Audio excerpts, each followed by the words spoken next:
Hey there, folks, and welcome back for another video. I'm your host, CDB, and thank you for joining the first edition of Shave Talk. And this evening, we have for you a guest. It is Pete from Hendrix Classics and Company. Welcome, Pete. Pete, how are you? I'm doing well. Doing well. Tell me a little bit about yourself, your company, and what you do, just to get things started off here. Okay, so what what Hendrix Classics is really about is providing great shaving and grooming products. And I'm really passionate about it. I really enjoy this. I enjoy the research and development. I enjoy happy customers. And so, uh, really, it's, I think that we're coming to the point where there are going to be two focuses. One is going to be what I call affordable luxury, which is what everyone sees now. And then there will also be another econo-friendly brand, and that's going to be the White Star brand.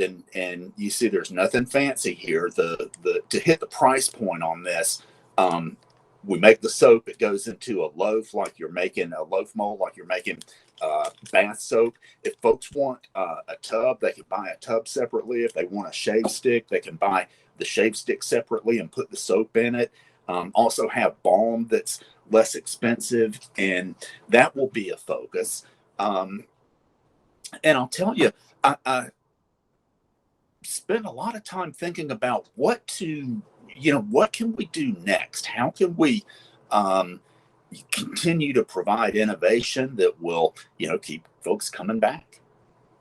I got to ask Pete, one of the things that I think is really interesting is you do the scent your own, which is something that's been tried before, but it didn't take off. And with you, it has really taken off. And I'll go ahead and show folks while I'm talking here. The scent your own is basically you have these scenting oils like this one here, which I believe this one is the 5 milliliter, right, Pete? I That is believe the this one five is. mil. Okay.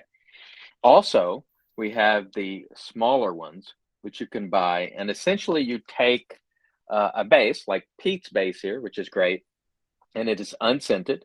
And you'll take that and put it in a bowl or whatever, however you want to do it, doesn't really matter. And then add scent the level that you wish. And you could actually mix the scents and do any number of things. What inspired you to do the scent your own thing? Like, where did the idea come from? And what was the impetus for doing that? I think several things came together. One, I had, I'm an enthusiast just like you are and just like everybody else is. And I had soap stacking up and stacking up. Uh, Also, it's very disappointing to me when I purchase a tub of soap and I don't like the scent. And um, I always try to keep a eye on the pennies. And it occurred to me that this would be a great way to save money. And I think those things kind of came together to let me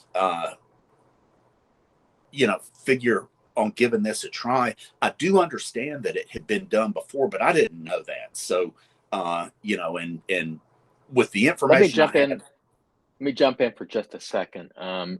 One company had tried it. It just really didn't take off. And by bringing that up, I'm not saying that you should or shouldn't do it because, in Yeah. my opinion, options are a great thing. In fact, I'm pretty sure that you have already inspired another artisan to do it. And I know you're the type of guy that doesn't mind competition, and with respect to products, there's always a first, and then there are Yes. other things that are inspired. So I'm sure that in our conversations, you've always been the type that, like, hey, more is better. It's wonderful to have everybody competing, and I know you're confident in your product. What sort of sets yours apart from everybody else, other than the exhaustive list of scents you have, which is you have a massive Yeah. amount of scents? So the fragrance business is difficult. It's a real pain in the rear, and it's difficult. And so one thing that sets us apart is I put an awful lot of time and effort and money into finding the best scents. And for, say, take grapefruit for example. There's probably 2 dozen or 3 dozen different grapefruits out there you can buy. And so I want the best one. And so that takes a lot of effort. We've now got moved pretty heavily into the duplicate or the homage or whatever part of the business. And the I want the dupes that smell like the real deal. And so put a lot of effort into that, and it's a that takes a lot. So if I were to paraphrase, you're really, when you're putting these scents on your site, you've done quite a bit of testing with various ones, and you're essentially selling the ones that you're happy with after having tested many, most likely. Is Yes, that a fair way of saying it? that is a fair way of saying. And one thing that we'll start doing is there will be multiples. And there's another vendor, I think it's Southern Witchcraft, has grapefruit 1 and grapefruit 2. Well, Right. there's a lot of different grapefruit scents. There's grapefruit candy, there's grapefruit, there's a lot of places it can go. So I think we're going to move where there will be some numbered ones, but we'll always, yes, to answer your question directly, we find the best and put that. If there's several best, they're all good, but they're different, then we'll have those two with an explanation as to the difference. Excellent. One of the things that I noticed the other day was you made a post in the ShaveTalk Facebook group. Well, let me take a minute just to plug that. If Yeah. you're not in the ShaveTalk Facebook group, I'll put up a little slide when I edit this video for you. ShaveTalk Facebook group is a place where people can come together and just talk about shaving and only shaving. It's clean, it's family friendly. And I know, Pete, you posted the other day a really nice post, excuse me, about longevity of shaving soaps. And it's a very interesting conversation to have. And I'll start off by saying, I've seen a lot of weird stuff over the last 10 or so years. My oldest soap is from 2010, and it is Razor Rock Triple X, the original UFO tub.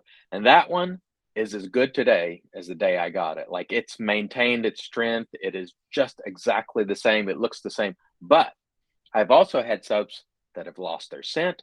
I've had soaps that have had mold in the top of them. I've seen a little bit of everything in the years I've been doing this. What's your general sort of thinking about longevity of soaps? Because that was an excellent post you made the other day, and I thank you for it. But I'd like to hear you expand on that a little bit. Okay, so I think the initial post I did may have been a bit technical. So here is what I'll say: get the soaps that you want, use them the way that you want. Now, if you tub lather, you do need to let it dry after you use it. What causes, anytime you get mold or anything like that, it's a function of water.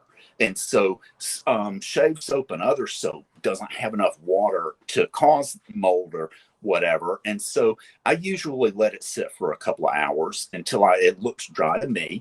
But use it the way that you want to. It may be that I would not want to tell people that you should not tub lather if that's what you enjoy doing. Even though that's not how I do it, I think people should just enjoy. The number of soaps that are going to go bad is very, very small. So why worry about it?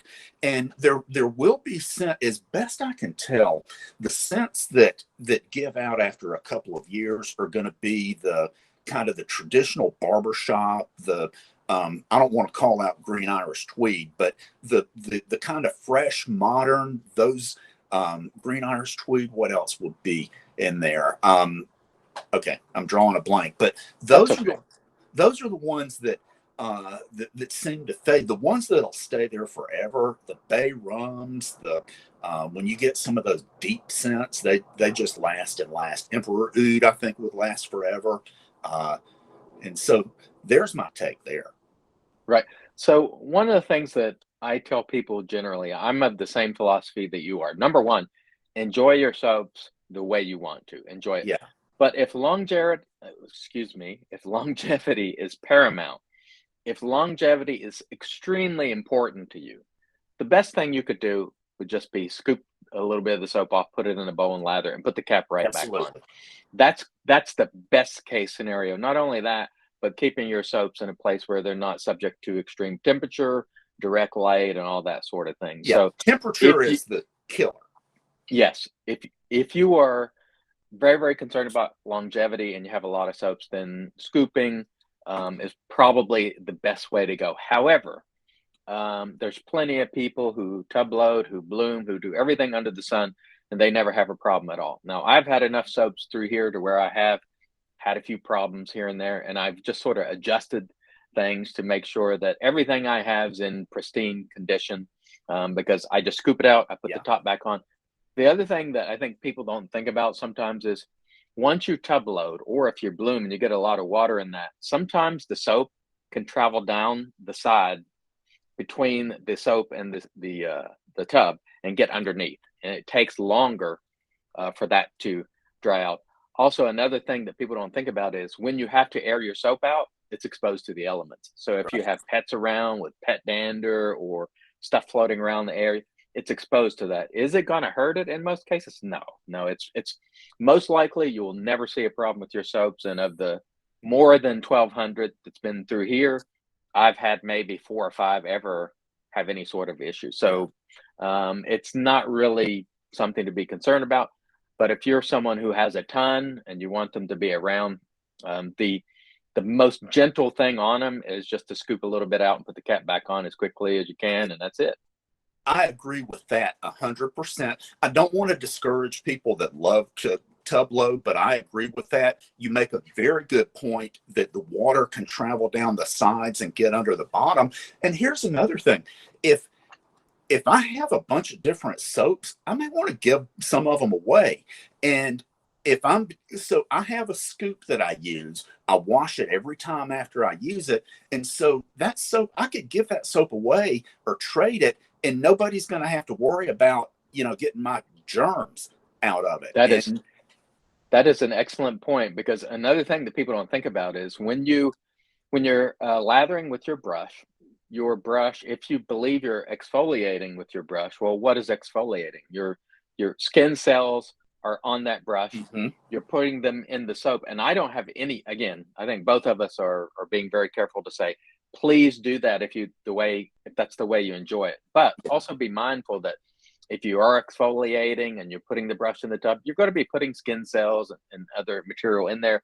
It's no problem whatsoever to do so. But if it is something you're thinking about giving away or maybe selling secondhand, maybe you get it and you want to try it, scoop a little bit off, put it in your bowl, and then yeah, it's going to be in pretty pristine condition. Pete, let me ask you something else. yeah. Switching to a viewer question. Aaron wanted to know what were a couple of your best sellers from 2021? Badass would be number one. Um, I would say Badass, James Bond, and Hidden Goddess, probably the top ones. The They've all sold well. The peppermint Awesome. a little bit slower, but they've all sold well. Awesome.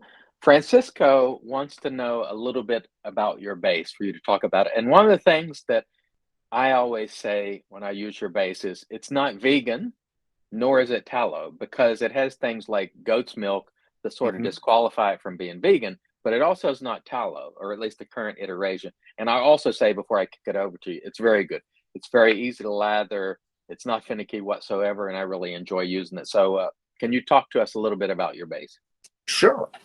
So with the top shelf base, it is going to always be the very, very, very best that I can put out there. So whatever ingredients are needed to make that happen or what I'm going to use. In the vegan versus non-vegan arena, here's what's in it that's not vegan: the goat milk, the lanolin, and the tussa silk. Those are the three things that are not. Um, the I'm real heavy on the butters. One of I like natural ingredients as much as possible, and so I've been real happy with the results from butters. We are going to move to a tallow base, and interestingly, to other people, doesn't surprise me. I don't want to move I don't think moving to tallow will improve the base. However, it's more environmentally friendly, and that matters to me. Every decision that I make on what we do as a company, the environments I take that into account. So it will be moving to a tallow base. That covers most of it. Okay, a big question coming from, let me look at my card here. Okay. Malcolm, when are the splashes coming? You know, people love splashes. They want splashes. They got to have splashes in their life. When are the splashes coming? And I know I don't want to nail you down to a very specific date Yeah. because I'm given dates all the time by vendors and manufacturers, and most of the time they don't meet those dates. So it can be a sort of a guess. I'm hoping for this month. We're very close. I think that we have enough of the infrastructure that will allow the company to scale that I'm comfortable selling it, and I'm down to the final point. I want to have splash that doesn't have to be shaken. And with splash, everybody knows mixing oil and water is a issue. And so I'm getting the final parts of mixing oil and water so folks won't have to shake it, getting that worked out. And But we'll go. Pete, you might be missing an opportunity with Bond on your splash because you know it should be shaken and not stirred, of course. Ah, There you very go. good. You've got to shake that one at least. I Yeah. mean, at least shake the bond. That's great news, and I'm sure people are going to really appreciate that. I saw something the other day, also in the ShaveTalk Facebook group. Kim Gray posted it, who's a wonderful person. I think everybody's getting to know Kim now, and all of a sudden, you decided to drop the price on your unscented shaving soap. And I have to say, in all the years that I've been doing this, I don't ever recall an artisan dropping price on their regular line that wasn't a sale or something they're discontinuing. Like a production part of their line, they're just like, you know what? I'm charging a little more than I need to charge for this. I'm going to reduce the price. I don't recall seeing that apart from special sort of sales. Mhm. What was that about? I've never seen it before. I'm stunned. I think we're all happy to see Yeah. it. I hope it catches on. I doubt it will catch on, but because I think Yeah. many artisans look it, for me, and I'm not in the business, so it's easy for me to sit here and talk smack all day. But there's two ways of looking at this. I think there's I want to charge every customer the maximum that I can get from them per tub, or there's I want to get new customers and I Yeah. want to expand horizontally and upward as well. And I think a lot of people, or not a lot, but some are focused on I want to get as much as I can get per tub. I think long term, the way is in getting new customers and bringing more people Absolutely. in. So first, talk about your price drop there, if you would. So Kim and I were chatting on Messenger, and she started asking questions about unscented soap, and something she said. I had never actually calculated the cost of fragrance per tub. I always thought it was a few pennies. I hadn't given it that much thought. Well, while she asked the questions and I calculated it, it's more than I thought it was. And so I thought, one of our main guiding factors is customers first, profit second. Now, yes, of course we have to make a profit. Business can't stay in business, but I want it to be a reasonable profit. And rather than trying to I just never see how it makes sense to stick it to the customer. And trying to maximize profit on anything feels like sticking it to the customer to me. And so once I realized that the cost was lower, in acting with our customer first, profit second view, I'd lower the price. That's amazing. It's one of those things that as soon as I saw it, I was like, wow, I don't think I've ever seen this before. Yeah. Like I said before, we've seen sales, we've seen products being discontinued, we've seen special promotions, but I haven't seen someone just sort of look at the numbers based on a conversation with the customer and go, you know what, that could come down a little bit. I want to be a good steward of the community. And I was stunned. I was like, so I hope other people are watching who are in the business and sort of take some notes here and understand that, at least for me, one of the things that's important for me is I want new people to come in all the Yeah. time. And that cost of entry is very important to me in terms of bringing new people in, because it's not too difficult to get somebody in if it's a reasonable price. But when you're bringing someone in who's used to buying a can of gel or whatever, and it's a few dollars, and now you say, well, you got to buy this tub of shaving soap that's $30, that's a tough sell, and it takes a lot of selling. I can do it much easier when it's a little over half of that or so. Yeah. And so I just thought that was really an excellent move, and I've never seen it before, and I wanted to thank you for it. Another thing I wanted to ask you about here, pivoting in another direction, is we see Ian's work here, which is, Yes. we showed this when you were on Real Talk a couple of weeks ago. This is Ian, who goes by Last Shadow on YouTube, and this is his Wekasori. And I noticed that you have sort of built a landing spot on HC&C's website for people like Ian to sell his wares, in which I'm going to send this Yes. back to Ian at some point. But it really is super awesome. This is essentially a Wek that's been converted to a Camisori style razor, which is really, really awesome, and a really cool stand. How did that come together? Whose idea was that? That's pretty amazing to sort of partner with just a regular member of the community. Well, I've always been a team player, and then I noticed how popular collaborations are, within the community, and it just came together from that. And so, what I'm doing there on the collaborations, we'll have at least one product where I make some money on it one way or another. But then, if the folks want to put their other products on there, that's fine for me, and I'll just pass the money through to them. And I think that I think a couple of things.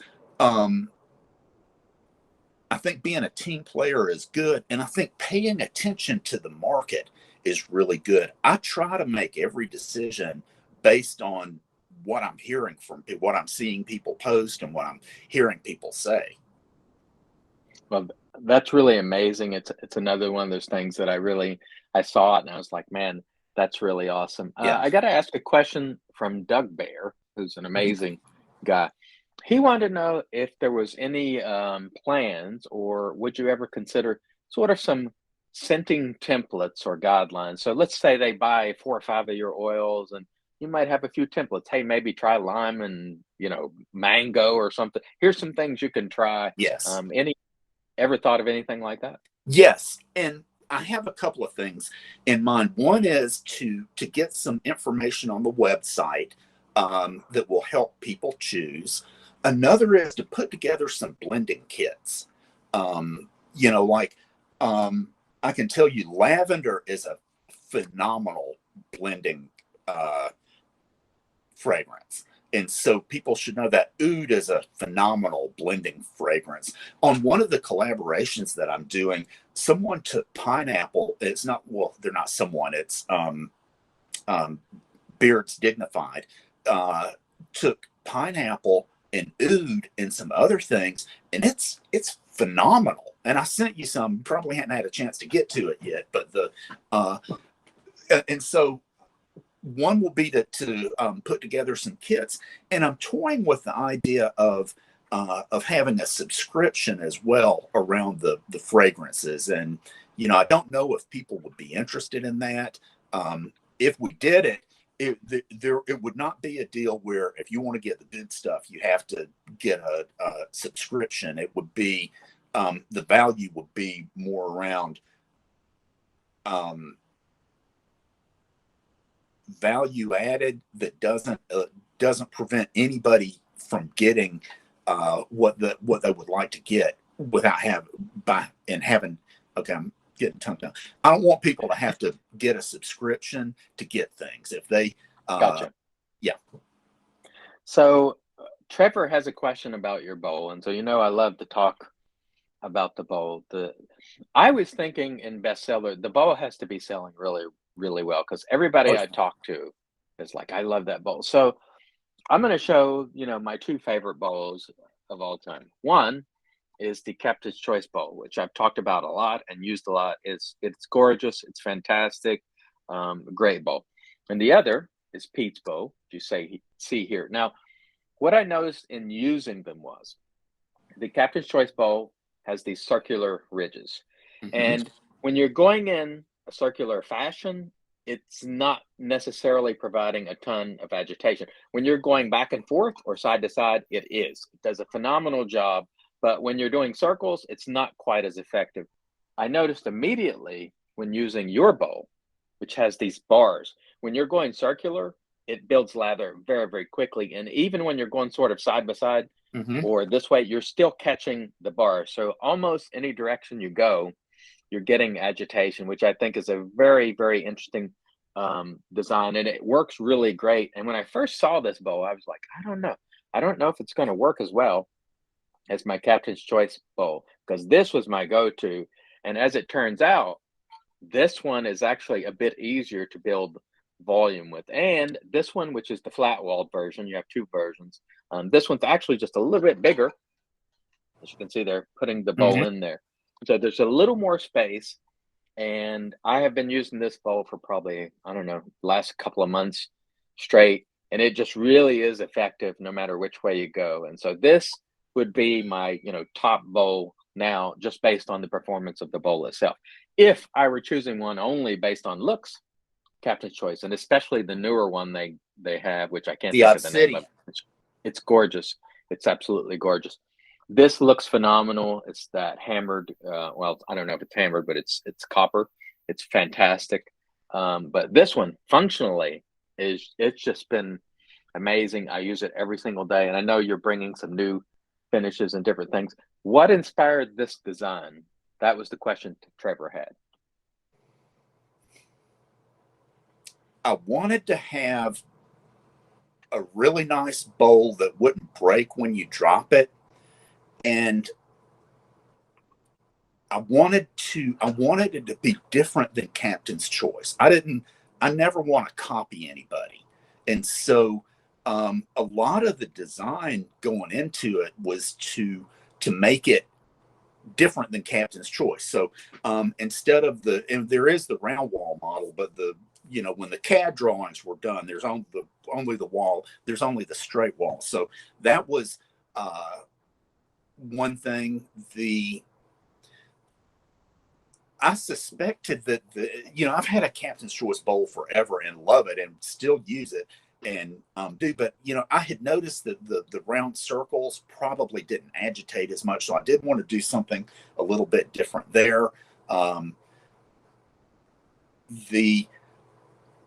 I used to have ceramic shave bowls, and what I've learned is working with potters is easier said than done. And then plus, if you drop it, it breaks. It's history. Yeah. It's a great bowl, and I have really, really been impressed with it. And so go ahead. I'm sorry. Okay, so I have black ones, navy blue, and dark green on order. So a lot of people colored.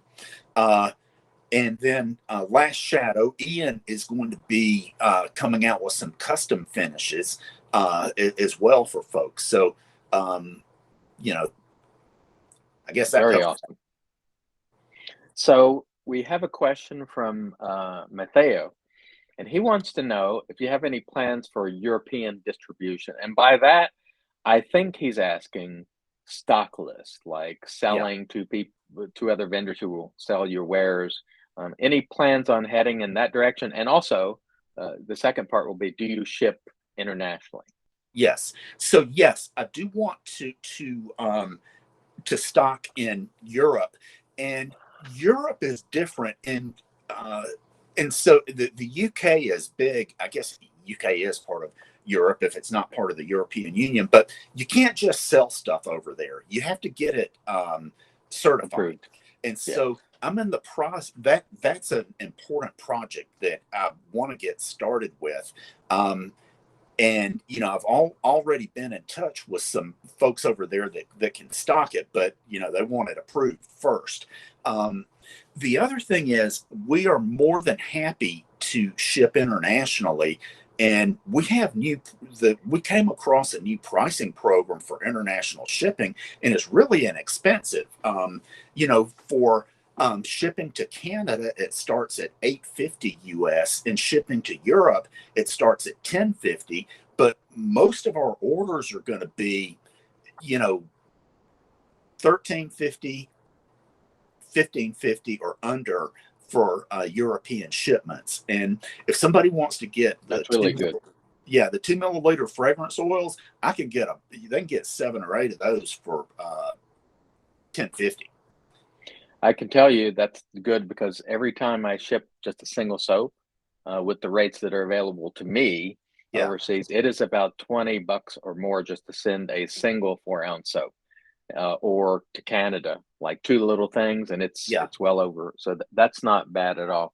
Um, One of the things I'm very interested in hearing about is you've taken a collaborative approach with your business. You reached out to me maybe a couple of months ago, and you just said, "Hey, I would love you to try some things and give me feedback on it. I want your honest opinion. Yeah. Just shoot me straight. Feel free to put them on video. Call it like you see it. Don't hold anything back." And I've seen you collaborating with Cullen, Pelagic Shave, and Ian. And I got to ask, do you see a return on that when you collaborate with people in the community? What does that do for your business, if anything? Um, I can't I can't give you like a calculation, but Oh, no, I'm not looking for a yeah, monetary it certainly calculation. feels to me like it has been very beneficial. First off, with the collaborations with folks like Cullen and Ian, and Smiles for Miles is coming, and Beards Dignified, they they'll be folks will be able to get products that they otherwise I couldn't produce. And so I think that's really good. And also we look out for each other. And referring to you, I think of you as a YouTuber, an influencer, and I've reached out to a lot of folks who are doing videos. And I think with the folks doing YouTube, our interests are aligned. So for me, I'm not looking for someone who is, what do they call it? V blogging, doing videos. I don't know Yeah. what Hmm. V Yeah. blogging. So Bloggers. Yeah. with the V bloggers, I'm not interested in people just saying good things about my products. If something's not right, then say it. And I want to see this thing grow, and I think that the V bloggers want to see it grow. So I think that our interests are aligned, and I give a most any V blogger that is not doing stuff that's controversial, I'll give them the $15 a week for a gift card to give away, and folks are like, wow, that's so generous, and I mean, maybe it's generous, but it's really a complete win-win. Some of the most excited customers of all come from those gift cards, and that gets people to give it a try. It's a I don't want to call it generous because I think symbiotic is a better description.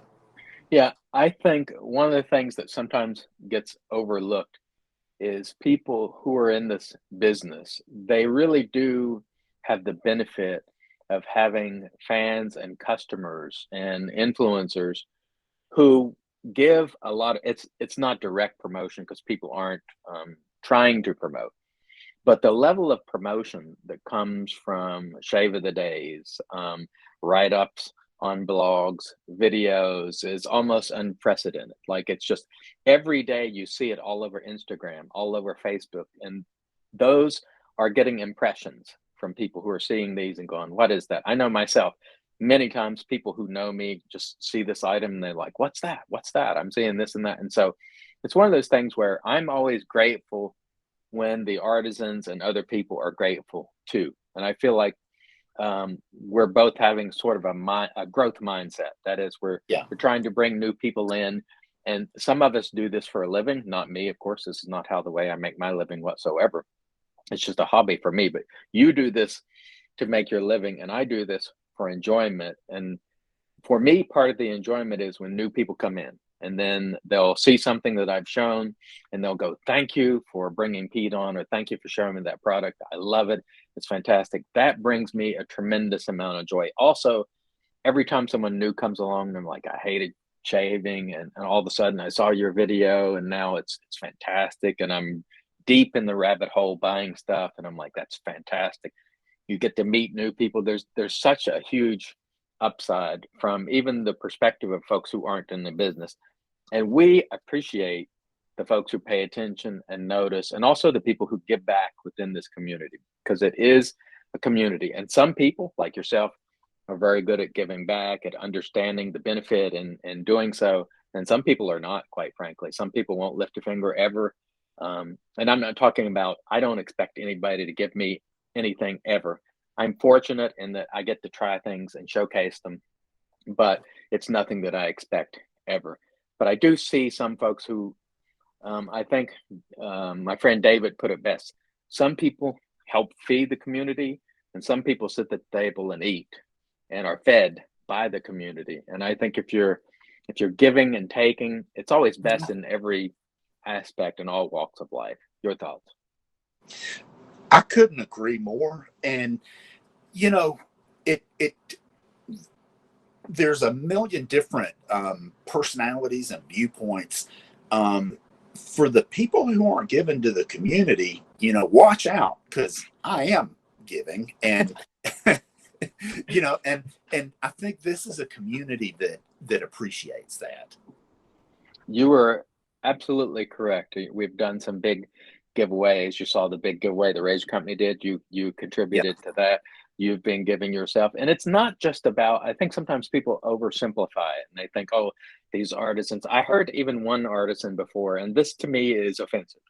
When an artisan says, oh, I don't give away products, I don't pay for reviews. Well, I'll tell you this, and I'll look you straight in the eye. Anyone who says that and I will say, you can't buy me with a product. I got plenty of it. I got enough to last a lifetime. I don't need another thing. You can't buy me, nor can you buy most of the people in this hobby, because we're not in it for that purpose. What we do want to do is grow things together. So if you're on board with that and you have a growth mindset, we're all about it. But when I hear somebody said, oh, I don't give away products because I don't pay for reviews, you're sort of besmirching the reputation of customers, of viewers, of people who make content. And I am not accepting of that. And I won't use the brands of folks who do that sort of thing. They have every right not to do it, but to imply that people are on the take is offensive to me personally, as someone who's done this for such a long time, as someone who's spent the kind of time, effort, and money that I have spent. It's disheartening to hear those things. And so when I see people like yourself and like the Razor Company and many other companies, Pastors, I could give you a long list. When I see them, they get it, and others just quite frankly don't. And so what you said today was, hey, if you're not giving, look out, because I am. I mean, I think that is where the future lies, is with collaboration and cooperation. And we've seen this with people in the business too, working together. I think things always work better when you're working together. Any thoughts on that? Absolutely. So if somebody is having a problem, I'm more than happy, and I'm referring to another artisan, I'm more than happy to help them figure it out if I know what to do.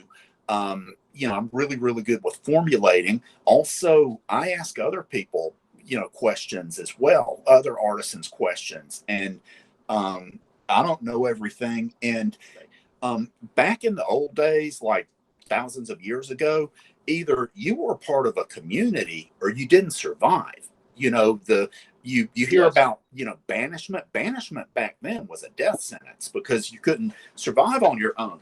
And one thing that I love about this community is it's a community, and we need to all help each other, and we need to all, what we need to do.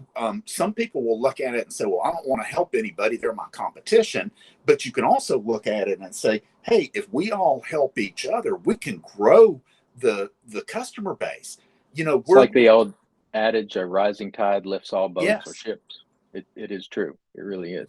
What I really would like to see happen, and this would, this would really boost artisans, is to be able to figure out a way to do cartridge conversion without Facebook or Google advertising, because you'll go broke.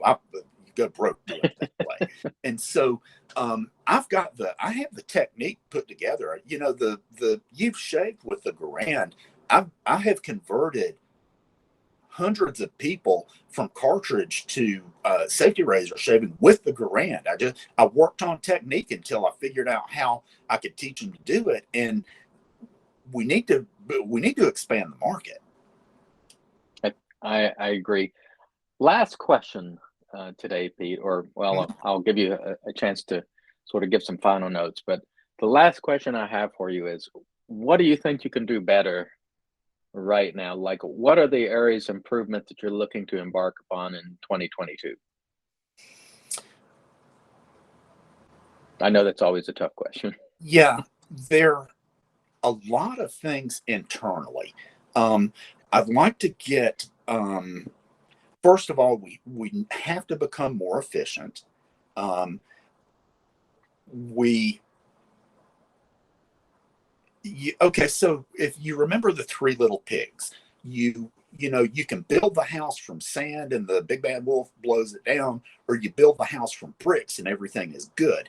So we we've got to get more brickwork done in order to be able to grow and to provide good service. The products are good. I'm not worried about any of the products.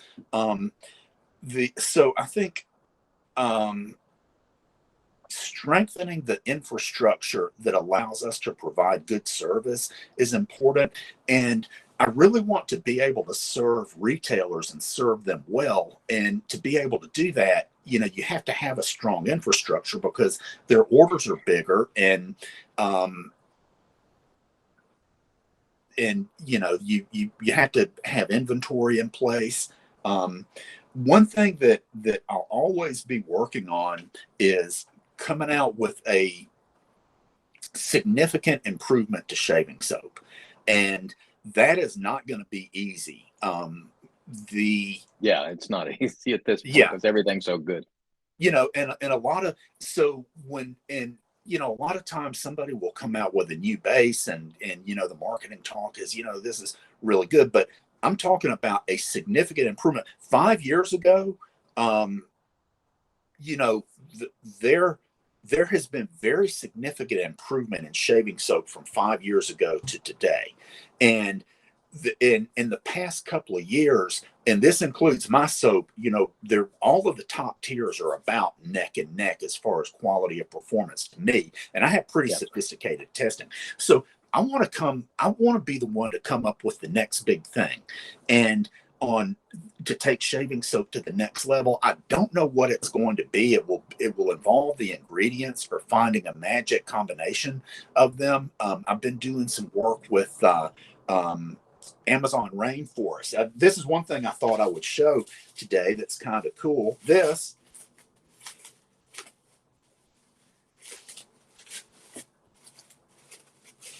is the Amazon, looks like a chocolate bar, but it's the Amazon rainforest soap.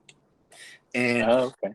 this doesn't have any stearic acid in it. And now there's nothing wrong. Stearic acid is a fine ingredient. I don't like it because it comes from palm, and I'm trying to not use palm products.